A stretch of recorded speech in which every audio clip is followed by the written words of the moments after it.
Saludos y muy buenos días. Estamos en jornada de lunes 24 de mayo. Estamos en la semana además de celebración del Día de Canarias. De ahí que hayan visto brevemente en unos segundos pues una parte de nuestro decorado haciendo alusión precisamente a todos aquellos elementos que significan canariedad, aunque también estamos absolutamente de acuerdo de que esa canariedad hay que ejercerla siempre, los 365 días del año. No obstante, esto sirva también, este decorado, para anunciarles que a lo largo de esta presente semana vamos a abordar temas relacionados con esta efeméride, con la celebración de esta efeméride, con el 30 de mayo. Una vez dicho esto, les saludamos a través de la pequeña pantalla, a través de este canal de televisión, también a través de Radio 10 Ingenio y por supuesto a través de las redes sociales. Vamos a saludar a nuestra compañera Teresa Hernández en el Centro de Producción de Ingenio. Teresa, muy buenos días. ¿Qué tal, Antonio? Muy buenos días también a los televidentes y a los oyentes de Radio 10 Ingenio. Vamos a comenzar hablándoles de un curso de drones que se llevaba a cabo la pasada semana, el viernes, para ser más concretos. Se realizaba en el Salón de Plenos del Ayuntamiento de Ingenio y estaba organizado por el Área de Participación Ciudadana en colaboración con la Asociación Grupo Especial de Búsqueda y Evacuación, el GEBE. Era un curso de iniciación, fue impartido por Rafael Gómez de Aerobots for You y al finalizar se hizo una demostración de vuelo.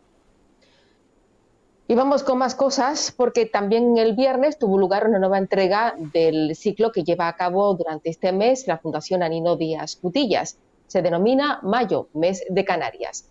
El pasado viernes hubo mesa redonda con la vigencia del legado que nos ha dejado Fernando Díaz Cutillas. Participaron María Isabel Torón, Alfredo Ayala y Antonio Betancor. La moderadora fue Saray Cruz. Podrán verlo hoy lunes a las 7:30 de la tarde en este canal y también en la página de Facebook @RTV Ingenio y a través de las redes de la Fundación Nanino Díaz Cutillas. Y vamos con un último apunte porque en estos momentos tiene lugar una actividad de cuentacuentos en el Colegio Público Benito Pérez Galdós. Ahí vemos imágenes recogidas esta misma mañana. La actividad estuvo a cargo de Celia Sánchez, como también estuvo a cargo la misma actividad, pero en este caso en el Carlos Socas, la pasada semana. Tendremos más información de todos estos apuntes en el informativo que les ofrecemos en este canal de televisión a las 7 de la tarde. Hasta aquí la información desde Ingenio. Gracias, Teresa, buen día, hasta mañana. Pasamos a nuestro compañero Gustavo Hernández en Santa Lucía. Gustavo, muy buen día.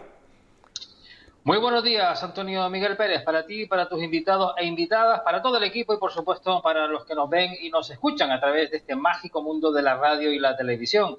Pues comenzamos esta semana tan especial para nosotros también con esa celebración ya en marcha por el Día de Canarias y que se va a consolidar fundamentalmente estos próximos días con diversas manifestaciones.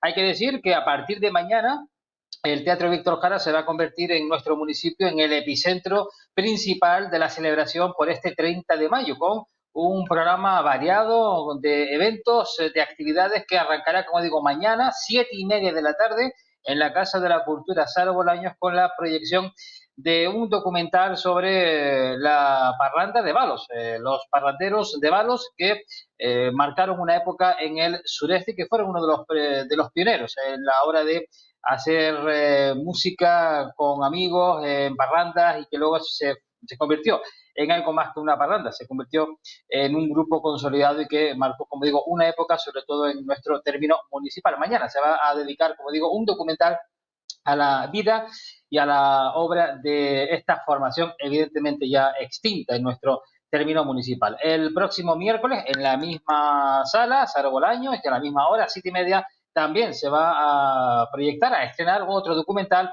sobre y titulada Jurria, los guardianes del garrote. Hay que decir que las invitaciones para estos dos eventos están ya agotadas y que evidentemente pues solamente lo podrán ver aquí en este canal de televisión a partir de la semana que viene. Ya les diremos a qué hora. También, con motivo del Día de Canarias, el Ayuntamiento está intentando acercar esta celebración por todos los rincones del municipio y fundamentalmente hacer llegar estas manifestaciones festivas a aquellas personas más vulnerables. Es por este motivo que el Ayuntamiento ha preparado y organizado actividades dentro de las residencias sociosanitarias de mayores que tiene Santa Lucía. Tiene dos, la Ferminita Suárez y la de Sardina del Sur. Pues precisamente el pasado viernes tuvo lugar una actuación para todos los usuarios de esa residencia con música canaria a través del grupo Amor Canario y también la participación de algunos humoristas, algunos de la talla del propio y ya súper conocido Jaime Marrero. También les hablaremos en nuestro informativo a partir de las 7 de la tarde y 11 de la noche de nuevas exposiciones que llegan a Santa Lucía. La última se estrenó el pasado viernes en la Agencia Cultural de Sardina. Se llama Trozos, Retales y Compañía. Una exposición de Mari Carmen Domínguez y sus alumnas, que es el fruto del trabajo de los cursos de Patchwork que se han realizado durante este año en diversos puntos de nuestro municipio. Esta exposición estará abierta al público hasta el 14 de junio en horario de mañana y de tarde. Y también, de tarde y de noche, en este caso. Y por último, también hoy en el informativo vamos a ver un extracto de la última actuación que se realizó en el Teatro Víctor Jara dentro de su programación de eventos. El recinto teatral que se usó el pasado sábado para rescatar del olvido al que fue un icono de nuestro país, Paco España, uno de los pioneros del transformismo y que pues fue el protagonista de la última actuación, como digo, celebrada el pasado sábado en el Teatro Víctor Jara. Pues hasta aquí hoy llegamos con todo este material, mañana evidentemente mucho más y mejor y con otras cuestiones que tienen que ver no solamente con el Día de Canarias, sino también con otras cuestiones de ámbito social. Hasta mañana. Un fuerte abrazo, hasta mañana. Vamos ahora a conocer las últimas noticias en relación al municipio de Agüimes. Chano Sánchez, muy buenos días. Muy buenos días, compañeros. Buenos días también a todos los televidentes que nos siguen a través de este canal televisión y a los oyentes de Radio 10 Ingenio. Comenzamos un lunes para darles la previsión informativa. Hoy la haremos desde los estudios porque fuera en nuestras calles y en la comarca del sureste reina el viento y algo de frío también. Unas temperaturas lejos de esta época primaveral que estamos teniendo. Las noticias serán las siguientes. Nos haremos eco de ese concurso de mieles y quesos de Gran Canaria, donde Mieles El Mojón y Queso La Era del Cardón han conseguido nuevamente premios en cada una de sus categorías. Y también nos iremos a hemodonación y hemoterapia porque el punto itinerante estará hasta el próximo 17 de junio en el Centro Comercial La Zafra, en el Cruce de Arinaga, con la campaña 300 donaciones al día. Únete al Club de los 300 para concienciar a la población de todas las necesidades reales de sangre que tiene Canarias diariamente. Toda esta información la daremos más completa en nuestro informativo. Buen día, compañeros. Buen día, Chano. Nos toca hablar de la meteorología brevemente porque se ha notado el bajón de temperatura, sobre todo en la jornada de ayer, aunque el viento continúa en la isla de Gran Canaria y en la comarca del sureste. Víctor de Pablo, buenos días. Muy buenos días, compañeros, muy buenos días a todos. El viento continúa y va a continuar en los próximos días. Cierto es que las rachas máximas no van a ser parecidas ya a las del fin de semana.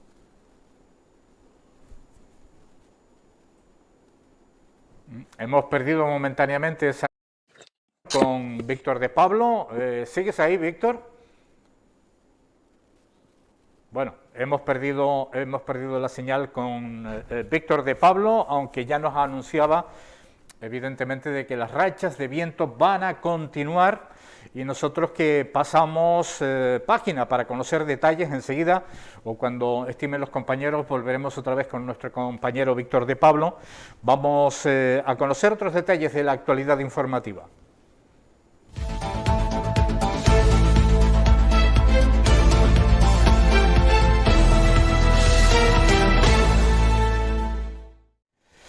Y dentro de las cuestiones a abordar y que son actualidad, enseguida también tendremos detalles del incendio de Arico. El presidente del Gobierno de Canarias, Ángel Víctor Torres, tenía la oportunidad de hablar en días pasados sobre la sentencia del Supremo que no da la razón al Gobierno canario en lo que respecta al cierre perimetral. Que el Gobierno de Canarias ha hecho lo que tenía que hacer y es seguir los criterios de salud pública que mantienen una serie de medidas para que podamos controlar cualquier pico con respecto a los contagios de coronavirus. En segundo lugar, Lo más importante es que la medida más relevante de todas, que es que haya control de las personas, tanto en los ambientes privados y públicos, esa la tenemos conseguida. Por tanto, se mantiene lo que Salud Pública entiende que es lo más relevante. Eso es una buena noticia. Y con respecto a los cierres perimetrales o al toque de queda, hoy ha fallado sobre los cierres perimetrales. Lo que haremos es que cuando una isla esté en nivel 3 o 4, en este momento no hay ninguna isla que lo esté, y esperemos que no lo esté ninguna de aquí al futuro. Si alguna lo estuviera, tomaríamos una medida extraordinaria con un recurso que presentaríamos en el juzgado pertinente ante una situación excepcional de una isla, y además arbitraríamos mecanismos que depende del Gobierno de Canarias, como hacer cribados, controles en los aeropuertos si una isla, repito, tiene índices negativos. En estos momentos ninguna lo tiene y eso es una buena noticia, ojalá lo mantengamos así. También Ángel Víctor Torres, como presidente del Gobierno, concretaba un poco más esas medidas ante la negativa del Supremo de dar la razón al Gobierno canario en lo que se refiere a ese cierre perimetral.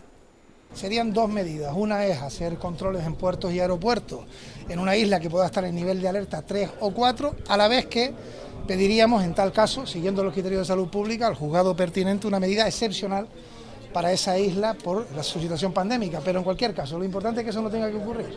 Y no tiene por qué ocurrir si seguimos manteniendo las distancias, cumplimos con las normas, caminamos con la vacunación como estamos haciendo con más de 20.000 vacunas al día. Es decir, debemos ir cada vez a mejor. Saludamos en este punto a Juan Fernando López Aguilar, que es eurodiputado del Partido Socialista y presidente de la Comisión de Libertades Civiles de la Unión Europea. Juan Fernando López Aguilar, muy buenos días.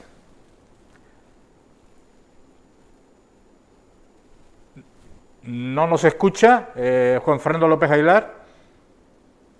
Bueno, pues seguimos hablando en nuestro informativo de otra cuestión, tanto en cuanto recuperamos esas comunicaciones. El incendio de Arico también ha sido, por supuesto, un referente en este último fin de semana, un incendio que no está, que está controlado, pero evidentemente no extinguido. El portavoz del Gobierno, Julio Pérez, hablaba ayer ante los medios de comunicación e incluso la superficie quemada es ligeramente inferior a la previsión que se tenía previamente de este incendio en la isla de Tenerife. Parece que ha querido acercarse un poquito a Granadilla en el arranque del Barranco del Río, pero seguimos en el término municipal de Arico, donde, según le dijo el alcalde, es el primer incendio en muchos años, ¿no? Sí, desde hace 30 años aproximadamente. Desde hace aproximadamente 30 años no hay un grave incendio en nuestro municipio. Bueno, y lo cual, bueno, pues es una noticia también que hayamos podido hacerle frente. Bien, la situación hoy es completamente distinta a la que hemos tenido en días pasados, aunque ya la habíamos venido anunciando. El peligro se aleja. El incendio, por tanto, está estabilizado. El peligro se aleja, pero se mantiene el estado de alerta. Desde el estado de alerta me refiero a la organización del Gobierno, del Ayuntamiento, del Cabildo, de las autoridades para hacerle frente. Que esté estabilizado significa que aún no está en la siguiente situación, que es la de incendio controlado, y no lo está porque aún subsisten puntos calientes. Hay lugares en donde hay la intensidad todavía del fuego, en algunos, aunque ha descendido mucho, también ha descendido el humo. Esto permite una visibilidad mejor.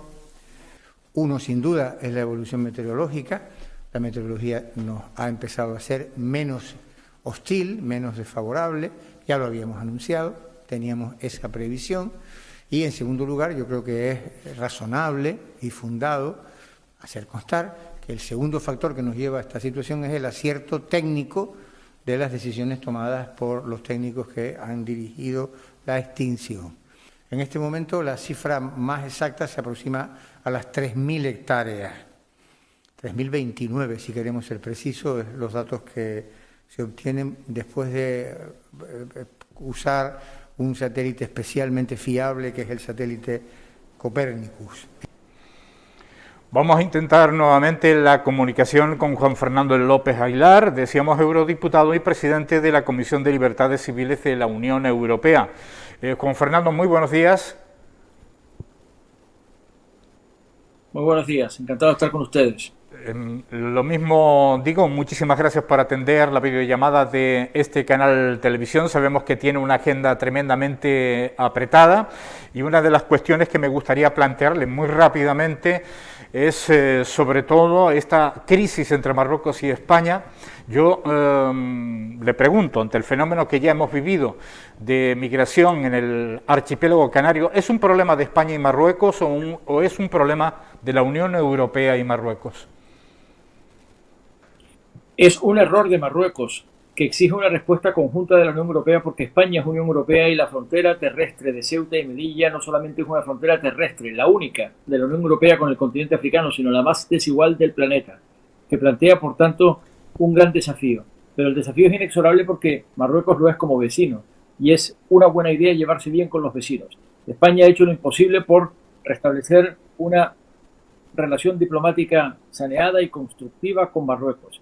Pero el error es un error unilateral de Marruecos. Es el intento de presión con una cuestión que para Marruecos es geoestratégica, la marroquinidad del Sáhara, que está sujeta a un contencioso en derecho internacional. España apoya el contexto y el marco de Naciones Unidas como único cauce en el que poder tratarlo y, por tanto, bajo ningún concepto puede aceptar una presión que consista nada menos que en expelir a personas vulnerables, menores no acompañados entre ellos, que exponen la propia vida o la pierden en el intento, para que en avalancha irrumpan en un territorio que es un territorio integral de España y por tanto de la Unión Europea. Es un problema que requiere una respuesta europea y la ha tenido, porque la Unión Europea se ha alineado férreamente con España, como no podía ser de otro modo, y la Unión Europea dispone de instrumentos financieros, de cooperación y de ayuda al desarrollo lo suficientemente cuantiosos como para ejercer una diplomacia de persuasión para que esta situación corrija cuanto antes, como efectivamente está sucediendo. Diplomacia de persuasión. También se hablaba de la misma cuestión, sobre todo en los últimos días la representante de Coalición Canaria en el Congreso de los Diputados hablaba que tras este episodio en Ceuta y Melilla podría agravarse la situación inmigratoria hacia el archipiélago canario. ¿Qué opina? Esperamos que no. Ya Canarias lo ha pasado mal, porque la ruta atlántica hacia la Unión Europea que pasa por Canarias es la más peligrosa y mortífera, y está expuesta a esas organizaciones criminales que trafican con personas. España ha desplegado un dispositivo, a la vista está, para intentar descongestionar lo que fue el exceso de recepción en las Islas Canarias, a pesar de la primera distribución con dificultades, porque fue una operación que fue necesario repentizar, improvisar en muy poco tiempo, de modo que de las más de 30.000 personas que arribaron en los últimos 15 meses, apenas quedan 4 o 5.000 en Canarias. El resto han sido claramente derivadas a la península. Pero hace falta además también hay solidaridad europea, solidaridad vinculante y responsabilidad compartida, que es lo que vengo exigiendo permanentemente. Y no habrá nuevo pacto migratorio ni de asilo si no hay un cumplimiento efectivo del mandato incumplido, insisto, de solidaridad vinculante y responsabilidad compartida. Ajá. ¿Por qué se ha incumplido esta cuestión, Juan Fernando? Hay muchas razones, pero esencialmente que ha habido un creciente número de gobiernos egoístas escorados hacia la extrema derecha nacionalista, reaccionaria y xenófoba, que explota el miedo a la inmigración como si fuese una amenaza contra la integridad nacional, contra la integridad territorial o incluso contra la seguridad de los Estados miembros. No lo es.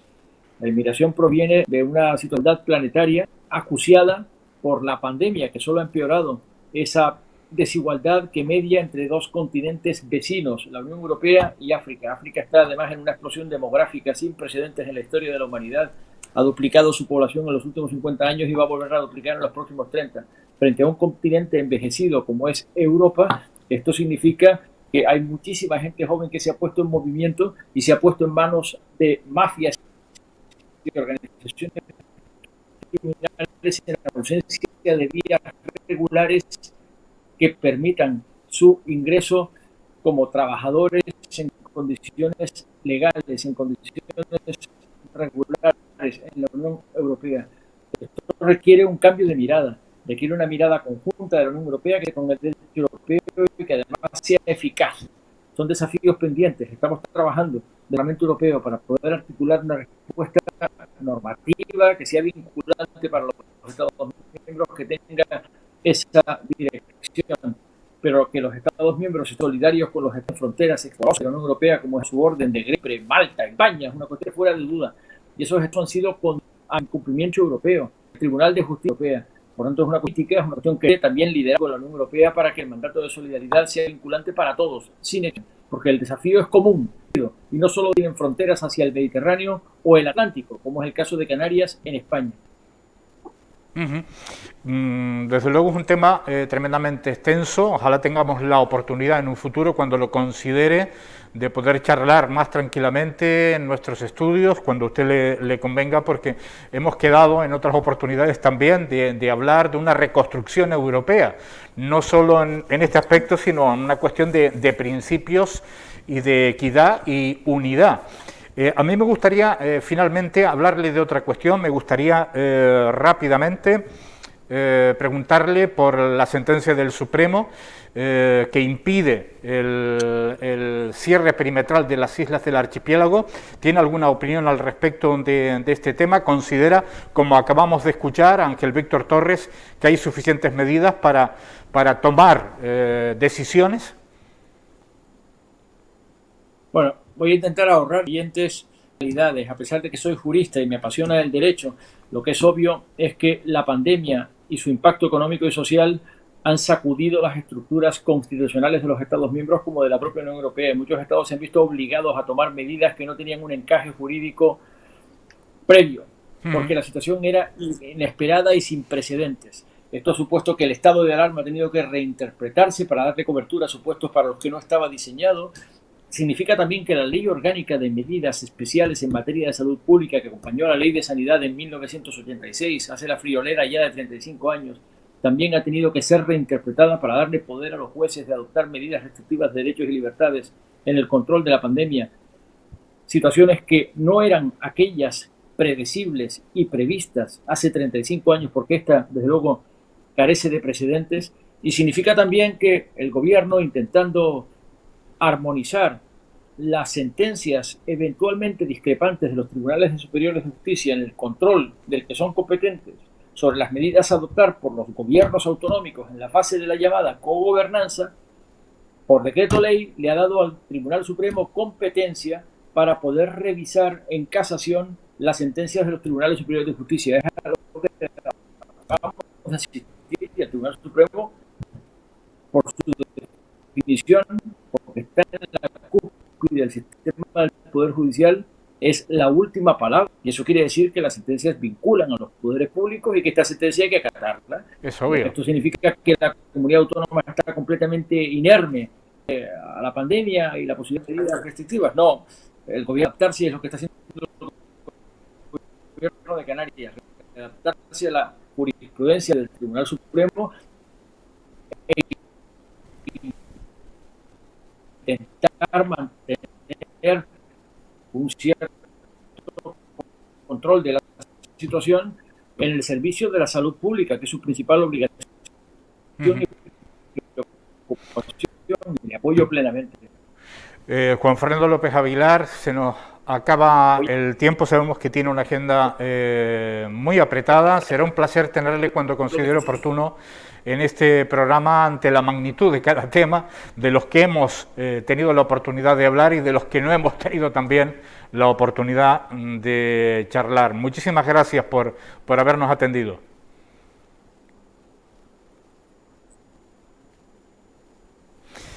Nosotros continuamos. Vamos a presentar a nuestra habitual contertulia, Fina Macías, habitual por lo regular. Fina Macías, muy buenos días, bienvenida y todo un placer. Gracias, igualmente. Buen día. También vamos a saludar a Eloína García Alemán. Buenos días, Eloína. Buenos días a todos y a los televidentes. Bueno, estábamos hablando de temas sumamente importantes con Juan Fernando López Aguilar. No ha sido una comunicación fluida en lo que se refiere técnicamente, pero hemos medianamente entendido la situación que está sucediendo, sobre todo en la Unión Europea. Fina, Eloína, a mí especialmente, cuando ha incidido en ese movimiento, de alguna manera, que él definía como él definía especialmente, hablaba de la derecha y de la derecha reaccionaria, de la ultraderecha, del racismo, que en un momento determinado son fenómenos que venimos apreciando en la Unión Europea.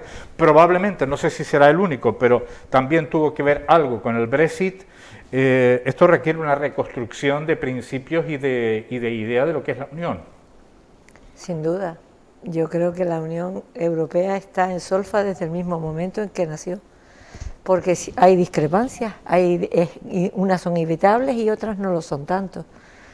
Cuando los verdaderos amigos nos conocemos cuando estamos en una situación precaria, no cuando todos estamos bien no se conocen, no es lo mismo, ¿no? Pues a nivel político también pasa, ¿no? Y no es lo mismo la Europa del Norte que la Europa del Sur, no es la misma situación, ni la misma mentalidad, aunque parezca increíble, ni siquiera el mismo recorrido histórico en un caso u otro. Y casos como este que tú nombrabas antes, ¿no? Donde hay mucho más racismo detrás del Brexit de lo que la gente aparentemente puede ver. Con este auge que está cogiendo todo este tipo de movimientos y este tipo de ideología, en un ejemplo que es lo que es para mí y para lo que yo entiendo que es la Unión Europea, de solidaridad, de empatía, de unidad, pues, y de igualdad, pues no el daño que puede hacer es increíble, ¿no? Lo dinamita casi. Eloína García Alemán, no estamos viviendo los mejores tiempos para la Unión Europea, ¿verdad? Ciertamente. Los intereses individuales y partidistas hacen que la solidaridad se elimine no solamente del vocabulario, sino también de la acción de la propia Unión Europea, y yo creo que de todos, ¿no? Y cojo el comentario que hacía Fina, de que los amigos se conocen en los momentos difíciles, y efectivamente, ¿no? Vemos que cuando los momentos se complican, cuando las situaciones no se resuelven de manera, digamos, satisfactoria para todos, entonces empezamos a desviar, a echar balones fuera, ¿no? Yo creo que tenemos que pensar en seres humanos y no en otro tipo de elementos que importan más, como puede ser la economía o los intereses incluso personales de los gobernantes y eso envuelve de alguna manera a la sociedad, que hace que se complique un poco la idea que se puede tener y cómo se puede ir cambiando con la manipulación que hacen de nosotros, de los ciudadanos de a pie. Bueno, en el Brexit decía Fina que intuía que ahí había más racismo, había un gran componente racista, un enorme componente racista que se está manifestando en esa decisión, sobre todo en las generaciones digamos, de mayor edad en el Reino Unido, mientras que la juventud consideraba que prácticamente ese paso no se iba a dar, que no iba con ello. Sin embargo, se dio. De haber habido mayor participación de la gente joven en el Reino Unido, probablemente el resultado hubiera sido diferente, y se ha dado el caso de personas que han estado, españoles y canarios, que han estado viviendo durante muchísimos años en el Reino Unido y que de repente, al triunfar el Brexit, han sido tratados de una manera muy diferente y ofensiva, ¿eh? Esto ha pasado. ¿Eloína? Sí, sí. Sin duda. A ver, perdón. Sí, Eloína, adelante. Es más complicado. Que efectivamente ese es un modelo o un ejemplo de lo que acabamos de comentar. Es decir, no solamente por lo que supone de racismo o de xenofobia, no, por lo que supone de falta de solidaridad. Es decir, el Reino Unido, que fue miembro de la Commonwealth, ahora resulta que se va. Y se va, yo entiendo que sin un motivo justificado, porque cuando hay que presentar una unión más fuerte, una Unión Europea más fuerte, pues deciden que lo más importante es irse de la Unión Europea. ¿Por qué? Bueno, pues evidentemente porque apela a situaciones personales, piensan que son imprescindibles para todo y que son necesarios para todo, para que la Unión Europea funcione. Y realmente no es así. Hay que recordar que recordar que la Commonwealth precisamente fue una iniciativa británica. Solamente por dejarlo. Es como nació. Dejarlo claro. Me van a permitir que salude a Jorge Hernández, que es presidente de la Fundación Canaria Irichen. Jorge, muy buenos días. Hola, muy buenos días. Y bienvenido, muchísimas gracias por atendernos. Ha tenido usted unas palabras por parte de la ministra de Sanidad tremendamente cariñosas cuando hablaba precisamente de su visita, su primera visita a una institución.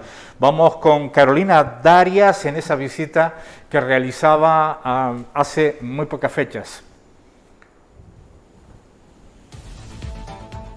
No es la primera vez que vengo a esta gran fundación, han sido muchas veces la que he estado aquí con responsabilidades y sin responsabilidades, porque soy una convencida de la bondad y de la importancia de este proyecto. Y voy hoy a contarles algo que supongo que el protagonista no le importará. Cuando el mismo día que tomé posesión como ministra de Sanidad, el 27 de enero, recibí muchas llamadas de felicitación y de ánimo, ¿no?, para la tarea. Y una de ellas fue la llamada de Jorge. Y bueno, le agradecí la llamada porque Jorge siempre ha estado ahí, Jorge siempre está ahí, igual que Irichen siempre está ahí. Pero yo le dije a él, oye Jorge, la primera institución en la lucha contra las adicciones que visite será Irichen, y aquí estoy. Es la primera institución de esta naturaleza que visito, primero por el compromiso que siempre ellos han demostrado, son un ejemplo a seguir. Esta es una fundación que es un ejemplo a seguir, un ejemplo que ayuda a la gente y sobre todo es un ejemplo en donde da nuevas oportunidades, hay salidas y por tanto para mí es un honor como ministra de Sanidad estar aquí hoy visitando Irichen, reconociendo la excelencia de su trabajo. Como ministra, evidentemente, la visita es importante como persona, también le honra a Carolina Darias el que cumpla con su palabra. Jorge, primera visita a una organización de este tipo en todo el país. Pues la verdad que es un honor. Primero porque la visibilización de Irichen, siendo una ministra la que nos visita, es fenomenal. Y además, sobre todo, porque tengo que contar una anécdota que tiene que ver con su visita, intentando por todos los medios tener una parte más personal con los chicos y chicas, bueno, con los chicos, porque no había sino chicos ayer en Irichen, el sábado en Irichen, en el piso. Una de las cosas que pues se acercó un momentito a saludarles de forma más privada y porque no queríamos que salieran imágenes de los chicos jóvenes que estaban por allí. Y entonces se acercó cuando nos hicimos una foto allí con ella, ¿no? Muy personal y mucho más para nosotros, ¿no? Y una de las cosas que me decían los chicos cuando se marchó la ministra es, dice, parece que estamos hablando con una vecina, ¿no? Y me encantó porque yo creo que esa es esa es la imagen de Carolina, que no deja de ser nunca como es a pesar de estar en cargos tan importantes como los que tiene ahora a nivel estatal y que tiene que ver muchísimo con todo lo que tiene que ver con Irichen. El Plan Nacional sobre Droga está dentro de su ministerio y por eso tenía sentido el venir a visitarnos y conocer in situ eso, conocer in situ de alguna forma como ministra uno de los proyectos que de toda España tiene con los que tiene que relacionarse, ¿no? Ahora ha hecho la promesa de una reunión con el presidente Luciano Poyatos, que es el presidente de la Federación toda España, de entidades de adicciones. Y bueno, pues también allí públicamente nos dijo que iba a tener una reunión con él, que me parecía súper interesante que le conociera. Y yo creo que ese compromiso con el tema de las adicciones y conocer de cerca es fenomenal. Una ministra que tiene que estar viendo el futuro, por supuesto, porque además así tiene que ser, y eso le corresponde a los ministros, ver la globalidad, y no solamente ver la globalidad, sino programar en futuro, ¿no? Y eso yo creo que es importante. Pero llegar a lo concreto y a la epidermis es una cosa que le agradecemos a las organizaciones sociales, que toque la epidermis de los problemas. Bueno, conocemos a Carolina Darias desde que comenzó en política, en el Partido Socialista, primero en el Ayuntamiento de Las Palmas de Gran Canaria, y es una persona que cumple lo que promete. Hablaba también en esta visita de ese proyecto. Vamos a escuchar las palabras de Carolina Darias porque va a lo concreto.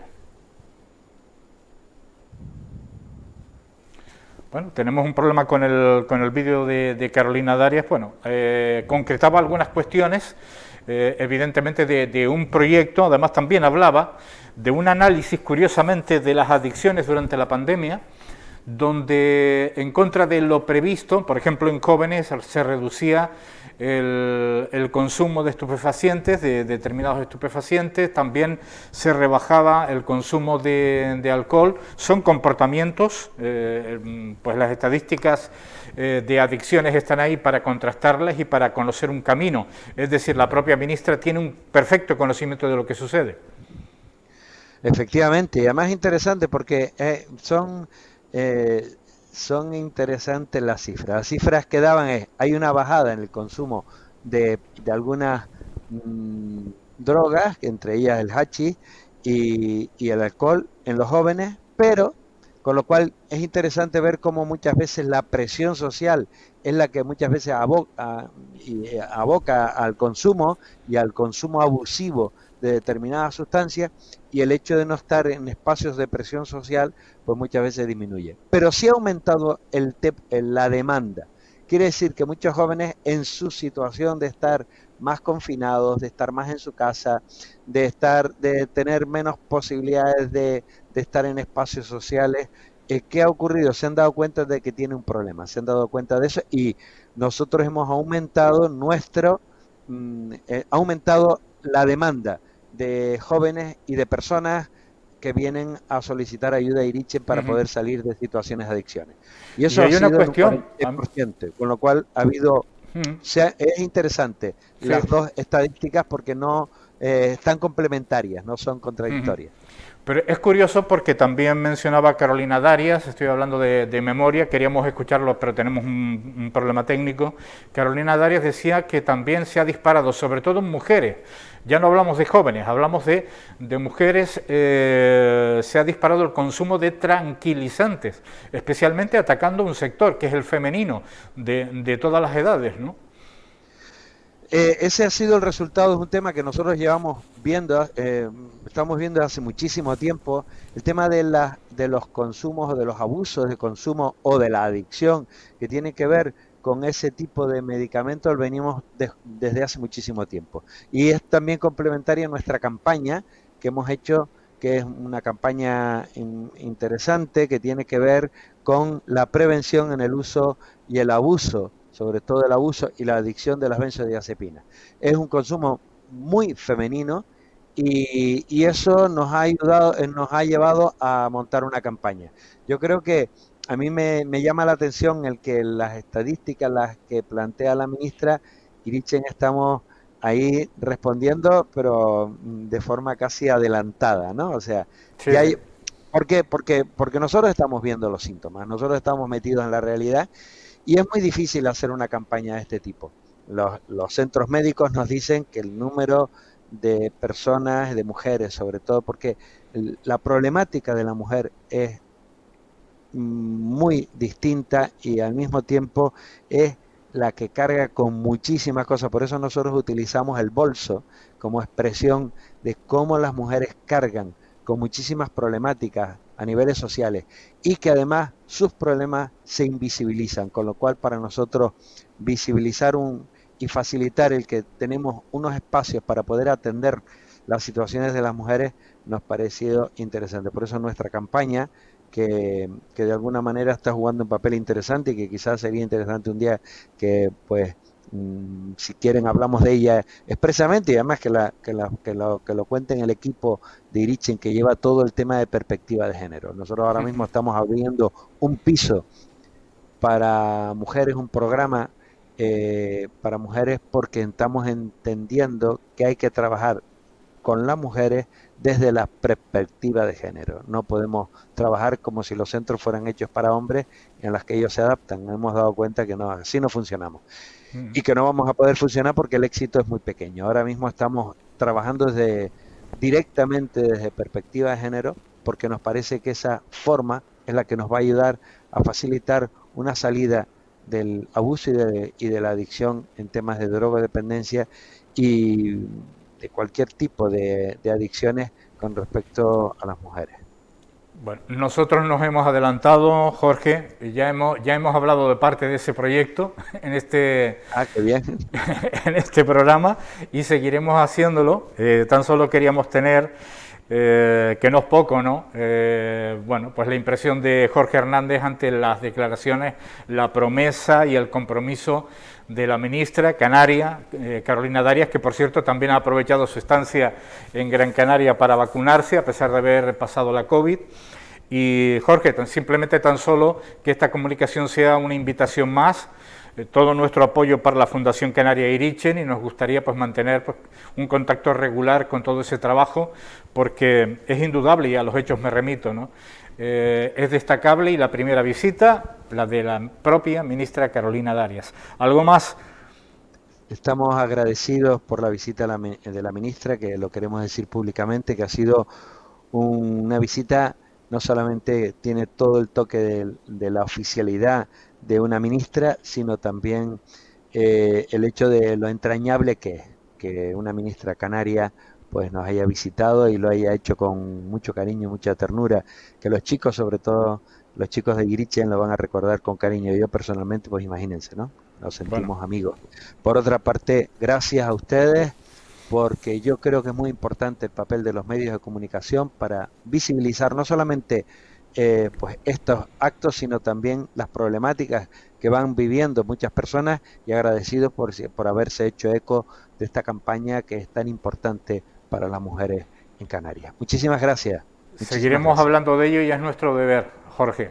Somos un medio público, nos debemos a la sociedad, y eso es lo que pensamos y seguiremos pensando como tal. Muchísimas gracias, Jorge. Buen día. Un saludo. Fina Macías. Hemos tenido la visita de la ministra Carolina Darias a, bueno, pues una entidad, Irichen, que lleva tantos y tantos años, pero sobre todo tanto y tanto reconocimiento social.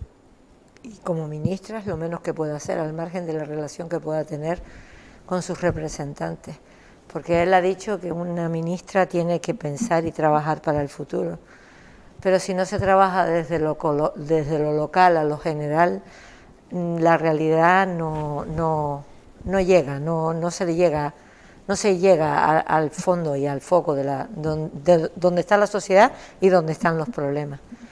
Me ha parecido muy interesante la conversación que has tenido, la entrevista que has tenido, y además estoy totalmente de acuerdo cuando ha dicho que el caso de las adicciones en los chicos y en las chicas, porque obviamente hay una razón cultural y eso no se puede negar, y mientras que las adicciones en los hombres son públicas, las mujeres son privadas, y eso genera unas situaciones diferentes, al margen de que por regla general las mujeres no se quejan y sufren el doble, porque sufren por los demás y además se chutan para aguantarla a los otros, aunque usen otro tipo de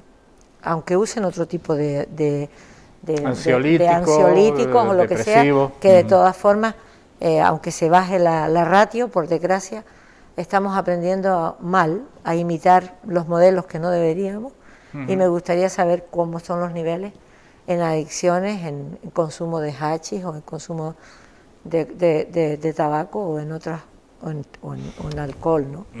Que seguro que no es tan bajo tampoco. Bueno, lo que ha subido estadísticamente, Eloína, tú que eres psicólogo y has ejercido como tal, estás ahí, ¿no? ¿Verdad? Sí, sí. Sí, estás. En lo que ha subido las adicciones, recordando de memoria algunas estadísticas, me puedo equivocar, pero por parte de la mujer en lo que ha subido las adicciones ha sido en alcohol y tabaco. Ha bajado ligeramente el tabaco en los hombres, pero ha subido en las mujeres, curiosamente, ¿no? Y en el alcohol también. En determinadas sustancias, estupefaciente sigue siendo un rol relativamente masculino, ¿verdad? Pero es algo que ya conocíamos justo en el confinamiento, cuando se hacían las primeras valoraciones tras finalizar el mismo, y se daba cuenta de que la mujer había tenido un doble peso, el peso del hogar, el peso de la convivencia, el peso de las responsabilidades, el peso de los hijos, de la formación, de muchísimas cosas que se han dado en un ámbito de un hogar confinado. ¿Estás de acuerdo? Sí, ciertamente, y además con lógica. No todo el mundo tiene la fortaleza psíquica, el equilibrio mental para poder sobrellevar un cambio tan brusco y tan fuerte en tan poco tiempo. Es decir, no hubo tiempo de mentalizarse para estar metidos en casa sin poder salir, en muchísimos casos pues con niños, con problemas de abastecimiento, de comida, sin saber qué iba a pasar mañana, y esa responsabilidad casi siempre cae o recae en la mujer, con lo cual, bueno, pues a veces se recurren a sustancias que no se deberían, pero bueno, cuando no tenemos otra fórmula para afrontar situaciones imprevisibles, pues desgraciadamente se recurre a eso y a otras cosas, ¿no? Y es una situación que está ahí, ¿no?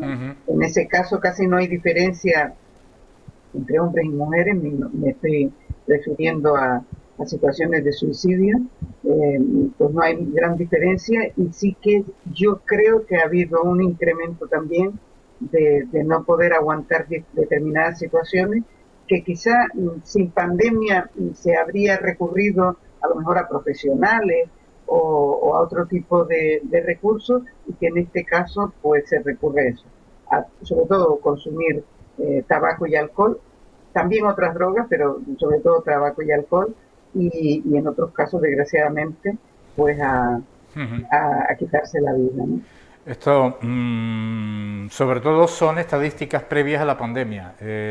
Estamos hablando de, sobre todo, de debates que hemos hecho precisamente en este canal televisión, donde hablábamos de este tema ya hace algunos años, y los entendidos médicos y doctores que estaban aquí presentes hacían incidencia, por ejemplo, en el consumo de tabaco, que mientras en los hombres iba bajando, en las mujeres iba aumentando, se iba convirtiendo en una adicción más femenina, si cabe, ¿no?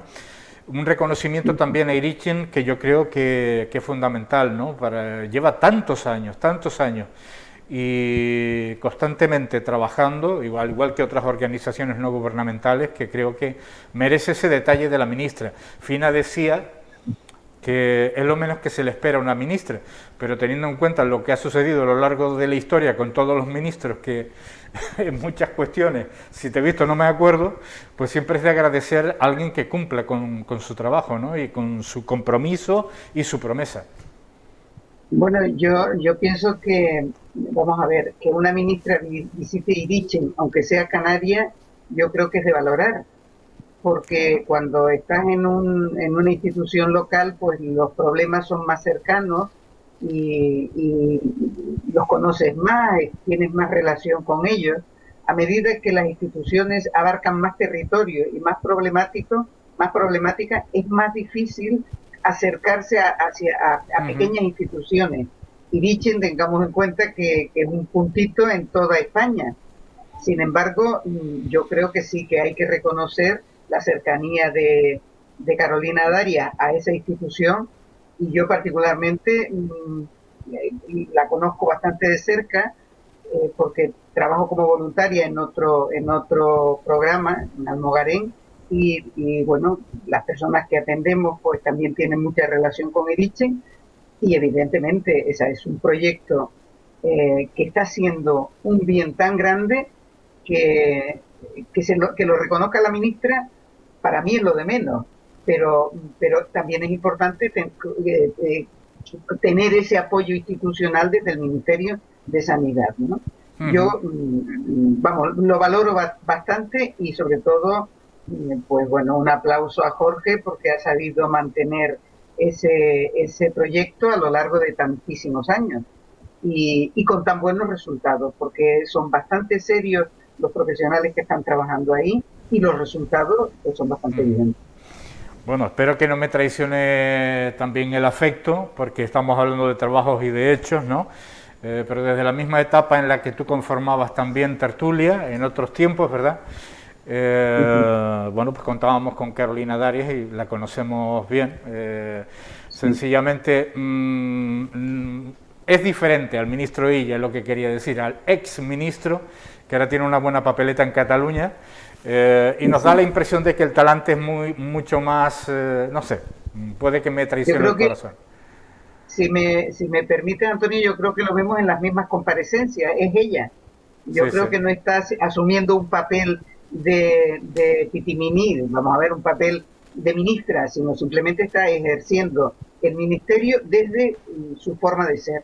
Y yo creo que esa cercanía pues es la que le ha permitido acercarse a Irichen, que igual hay otras personas, a lo mejor hasta más cercanas, que no son capaces de acercarse a ver cómo está funcionando el proyecto, con lo cual yo creo que sí hay que valorar esa visita y no es traición. Yo creo que pues reconocer cómo es y valorarla. Fina. En todo caso, yo nunca he dicho lo contrario, ¿eh? Sí. No, yo lo que creo, al contrario, lo que estoy diciendo es que está muy bien que se visibilice cualquiera en cualquier lugar y si la labor es buena, ¿por qué no se va a hacer? Vamos, si no existiera Irichen, habría que inventarla. Si no existiera la organización, habría que inventarla. Y ella lo que está haciendo es honrar a sus principios, porque ella sabe de dónde es y cómo, y está bien. Y que no se parezca a ella, es que no tiene por qué parecerse, ella es ella. Bueno, pues hemos tenido también otros ministros, por supuesto, que han hecho su papel, pero en particular, no sé, hay un ligero cambio de tono. También es verdad que la situación, lo que le cayó al ministro Illa en su momento con la pandemia, no era precisamente para sonreír. Ahora estamos en una etapa un poquito más esperanzadora, si cabe, no para lanzar las campanas al vuelo, pero sí un poco más esperanzadora, y vemos a la ministra sonreír, con lo cual nos tranquiliza un poco, ¿no? Hombre, porque si son gente medianamente responsable y aparentemente lo han sido, lo que han tenido que sufrir y pasar no ha sido nada fácil, para ninguno. O sea, no se puede ver esto como algo ligero, y no, sería poco serio y poco responsable. O sea, el estar en la piel de cualquiera de ellos, en donde les ha tocado pasar esto, no ha debido ser nada fácil. No, ni para ellos ni para absolutamente nadie, pero para quien tiene la potestad de intentar resolver un problemón, sí.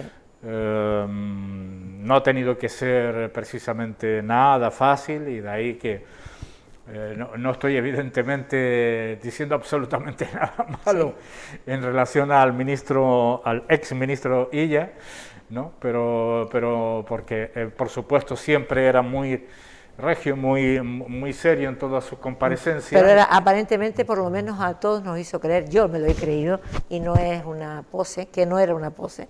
No era una muy pose. Coherente en todo lo mismo que la ministra. Yo no creo que hubiese pose, ni cuando incluso comparecía el propio presidente del gobierno, Pedro Sánchez, y lo hacía con una cara de absoluta amargura en ese tiempo de confinamiento y en lo que se avecinaba, porque no veíamos puerta de salida. Sí. Ahora podemos ver otras puertas, pero en aquel momento no creo que nadie estuviera jugando, por lo menos desde el gobierno, nadie estuviera jugando a aparentar. Eloína. Bueno, yo lo que me venía a la mente es que no me habría gustado en la vida estar en el papel del ministro Illa, porque llegó de repente esta pandemia y había que ver cómo resolverlo. Hombre, sí hay que criticarle las mentiras que dijo, eso sí hay que criticarlas, porque yo creo que los españoles no somos nada tontos para que se nos diga cosas que no son ciertas. Pero por lo demás entiendo su seriedad y su pues angustia de no saber por dónde iba a salir tantos fallecimientos, que son personas, no nos podemos olvidar de eso, y tanta contaminación, contagios, que no había manera de poder vetar, de poder pararlos, ¿no? con lo cual tenía que ser difícil poder dormir por las noches con el peso de la responsabilidad de actuar correctamente y de hacer aquello que se tenía que hacer sin tener ningún tipo de indicio de por dónde tirar, ¿no? No solamente en España, sino en el resto del mundo. Entonces, sin lugar a dudas, es un papel bastante duro y tuvo que soportarlo, bueno, pues dando la cara, ¿no? Ya digo, solamente me fastidia lo que dijo que no era cierto, eso sí me fastidia, porque era hecho a propósito. Si no hay un comité de expertos, no hay. Y si hay que crearlo, pues se crea. Pero lo que no puedes hacer es engañar a los españoles. Eso no tiene ningún tipo de justificación. Ahora, el tener que tomar decisiones de la manera que tuvo que tomarlas, en el tiempo que tuvo que tomarlas, eso sí que es bastante duro y yo, vamos, no me duele en perenda en reconocer pues que tuvo que tener capacidad para hacer cosas que, bueno, que le tocó porque estaba ahí y no hubo otro remedio, ¿no? Y que le tuvo que venir bastante duro. Yo, independiente, llevará tiempo, tal vez, no lo sé, si apetecerá o no apetecerá, si terminamos con esta pandemia algún día, pues analizar con un poquito más de detenimiento, con esa perspectiva que da la historia, pero sí, yo creo que ha habido unanimidad en decir que en este país no se ha hecho Estado en una situación tan grave como decía también el otro día el presidente del gobierno canario, ¿no? Una situación gravísima que tenemos que irnos hacia atrás, hacia la Segunda Guerra Mundial, en una crisis, por ejemplo, que afecta al archipiélago canario. La verdad que entre unos y otros a mí siempre me ha dado la impresión que el discurso político no ha estado a la altura de la preocupación de la ciudadanía y la preocupación de un amplio sector de la opinión pública y de profesionales. En fin, Fina, muchísimas gracias por haber estado con nosotros en esta jornada. El placer ha sido el mío. Y Eloína, ¿ya habrá tiempo? Sí. Pues, para hacer una valoración sin lugar a dudas. Muchas gracias y mucha salud, buenas, y que la luz que estamos empezando a ver se haga realidad, pero no podemos olvidarnos que tenemos que seguir teniendo cuidado y haciendo caso a lo que nos dicen los que tienen responsabilidades, sobre todo sanitarias, y que nos están diciendo continuamente que no echemos la pata por fuera, que sigamos manteniendo distancias, haciendo uso de los jabones y uso de las mascarillas. Ya habrá tiempo de quitarle y de salir de fiesta. Fíjense ustedes, pongo un ejemplo para terminar. El Reino Unido con el 70% de la población vacunada, si no es con 2 dosis, con una, y tienen unas precauciones tremendas por las variantes, están preocupados, hay limitación. Si eso está sucediendo en el Reino Unido con el 70% de la población, ¿qué no pasaría en España con el 30%? No hemos conseguido prácticamente nada. Lo único que estamos viendo es una luz al final de un supuesto túnel y esperamos llegar y vamos a llegar a esa luz. Será cuestión de tiempo, pero de momento, responsabilidad. Cuando empezó esta pandemia, yo escuché a alguien que decía que iba a tardar 2 años. Recuerdo hablando con Oliver que le decía, bueno, eso es imposible, esto en 3-4 semanas se va a ir. Bueno, pues esperemos que en 2022 pues ya hayan pasado esos 2 años y tengamos vida normal como la conocimos hasta el año 2020. Bueno, la Organización Mundial de la Salud, en el mes de cuando comenzaba el confinamiento, siempre me acordaré de ese titular porque creo que lo clavó. Manifestó que la pandemia terminará en algún momento en el 2022 y no hace mucho también declaró, se aventuró a decir una fecha, finales de enero de 2022. Con eso lo digo todo y lo dice la Organización Mundial de la Salud, tan criticada por un sector, por cierta politización y por otro lado tan valorada por otros profesionales porque al fin y al cabo es la Organización Mundial de la Salud, con o sin Estados Unidos. Esperemos que todo eso se reconduzca y vuelvan, como así ha dicho el propio presidente, o hayan vuelto y con la aportación de fondos que son tan necesarios. Eloína, muchísimas gracias. Hasta la próxima semana. Fina, igualmente. Nosotros vamos rápidamente con una comunicación que se nos quedaba. No hemos tenido nuestro día técnicamente, pero pasa hasta en las mejores familias o hasta en las mejores televisiones. Víctor de Pablo, muy buenos días. Buenos días de nuevo, compañero. Buenos días a todos. Pues te decía al principio del programa que el viento va a continuar en las próximas horas, al menos hasta el próximo miércoles. No será tan intenso como el de fin de semana. Yo creo que muchos coincidimos que haya sido uno de los vientos, el de la madrugada del sábado al domingo, más intensos de los últimos años por aquí, y además lo dice en las estaciones de la EMET, más de 90 kilómetros por hora, por ejemplo, en Agüimes. Esas rachas tan intensas no se van a volver a producir en estos primeros días de la semana al menos, pero eso no quiere decir que el viento no vaya a ser intenso. Va a ser fuerte durante estas próximas horas, especialmente por las tarde-noches y también a primera hora de la mañana en puntos un poquito más altos. Temperaturas sin cambios prácticamente durante estos próximos días. Las máximas rondarán los 25 en las zonas de costa y las mínimas rondarán los 17, 18. En las zonas de medianías las máximas los 23, 24 y en las mínimas bajarán un poquito hasta valores de 12, 13 grados, por ejemplo, en la zona de Tirajana. El mar en muy malas condiciones para los próximos días. Además tenemos varios factores, Antonio Miguel, que van a hacer que el mar deba ser uno de los factores a tener en cuenta en las próximas horas, que son el viento, por supuesto,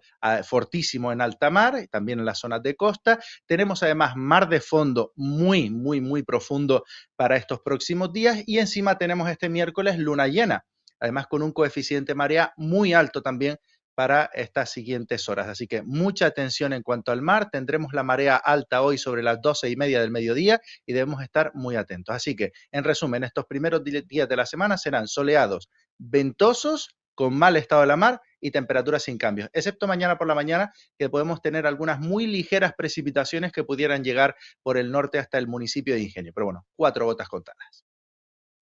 Bueno, pues ya estamos casi en el mes de junio y 4 gotas en el mes de mayo, hacía mucho tiempo que no lo veíamos, muchos años. Muchísimas gracias. Poca cosa. Gracias, compañero, buen día. Gracias, Víctor. Nosotros finalizamos por hoy, mañana será martes y aquí estaremos todo el equipo de Sureste Contigo para acompañarles, si así lo desean, de 11 a 2 en directo y por supuesto cuando ustedes consideren oportuno en diferido en los distintos programas que vamos emitiendo a través y colgando a través de las redes sociales. Muchísimas gracias, buen día, hasta mañana.